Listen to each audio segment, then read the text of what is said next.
खुंगा नैजिगुथि बोसोरारि सा-जिनै बड'लेण्ड मुंख्लं गोसोखां ट्रफी जोलुर बादायलायनाय हाबाफारिखौ दिनैनिफ्राय जागायजेनबाय। उदालगुरि जिल्लानि सिङाव थानाय खाग्राबारि एबसु आरो खाग्राबारि गेलेमु आफादनि जथाय बानजायनायाव फैगौ सेप्तेम्बरनि 10 खालारनिफ्राय 29 बोसोर सा-जिनै मुंख्लं गोसोखां ट्रफी फुटबल बादायलायनाय हाबाफारिखौ दिनैनिफ्राय जागायजेनबाय।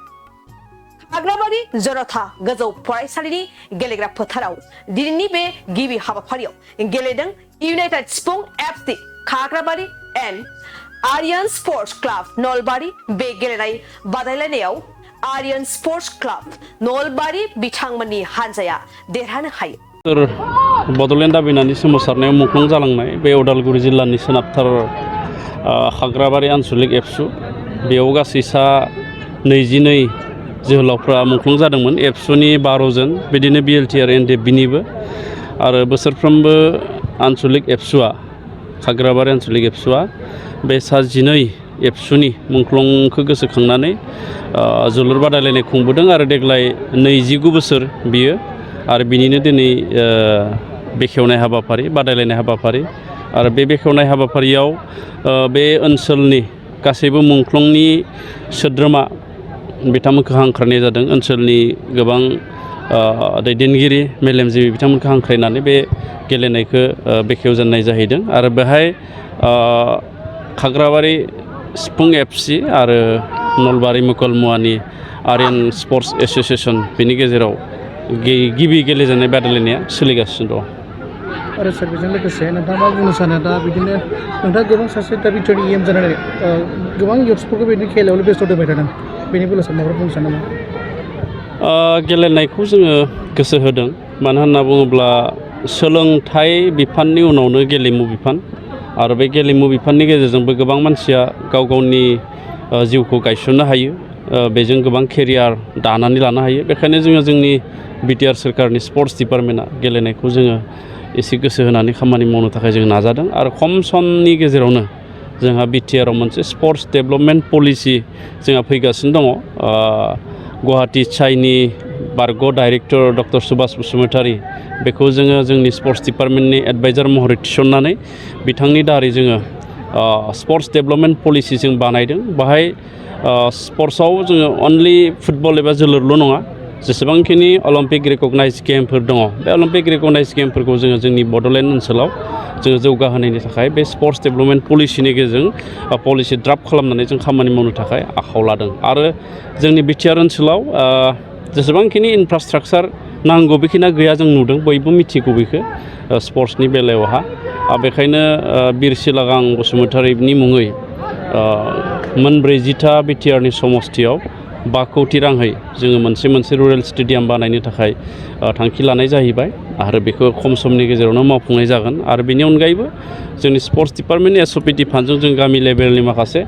प्ले फिल्डफोरखौ जों डेभेलपमेन्ट खालामनाय खामानिखौ जोङो मावगासिनो दं। सार बेरगाव जिल्लायाव जों नुनो मोनदों गोबां बिदिनो उन्दै गथ'फ्रा खेला दुलायावसो इनभल्भ जायो नाथाय गुबुन डिस्ट्रिक्टनि गथ'फ्रा गान्जा सोबनाय लोंनायफ्रावसो बेस्थ' जायो। बेबायदिनो गुबुनफ्राबो खावलायदों गावबागाव एरिया बेबायदि खेला दुलानि स्पर्ट्स मोनसे जायगा जानांगौ होननानै मा बुंनो सानो? बिटिआर ओनसोलाव माखासे जायगाफ्राव बिदिनो ड्राग्स एडिक्टेड बा बायदिसिना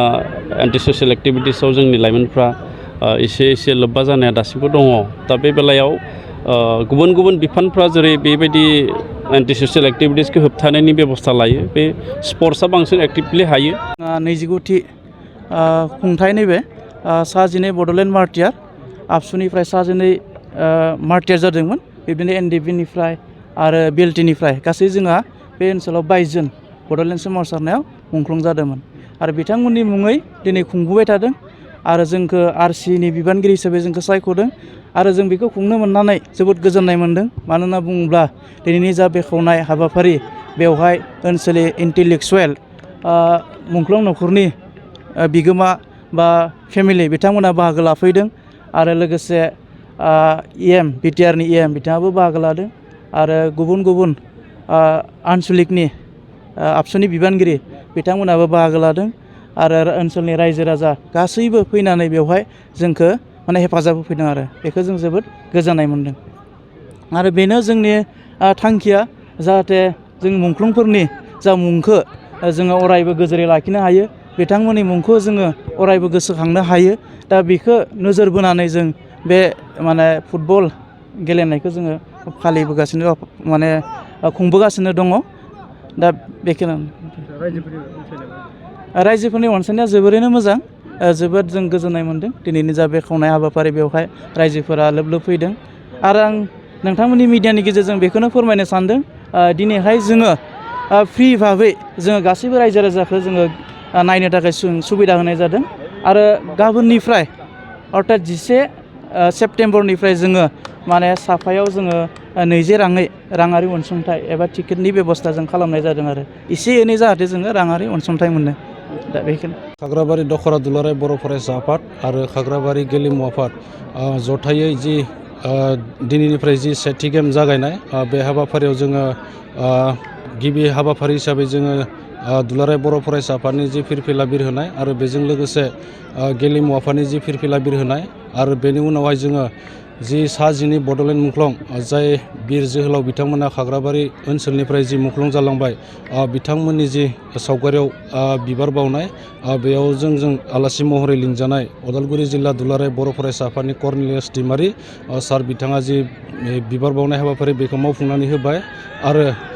गिबि जि अपेनिं गेम बेखौ बेखेवनानै होयो बिटिआरनि EM गेलेमु बिफाननि मानगोनां मुस्रि दावबायसा बर' सार बिथाङा आरो